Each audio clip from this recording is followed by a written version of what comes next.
కలిసి పాడుతూ మనం ప్రార్థించుదాం.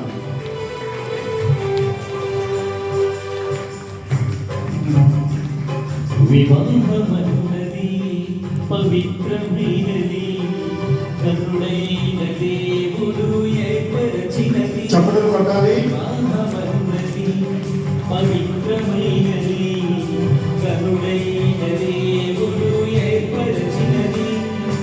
దేహములో సగభాగముగా మనుగడలో సహచారిగా నారిగా సహచారిగా స్త్రీని నిర్మించినాడు దేవుడు.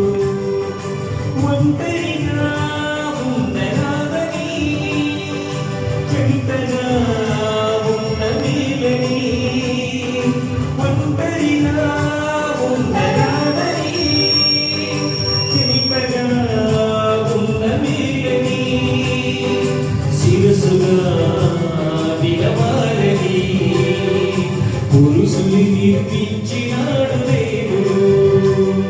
వివాహమన్నది పవిత్రమైనది, కరుణైన దేవుడు ఏర్పరచినది, కరుణైన దేవుడు ఏర్పరచినది. Praise lord.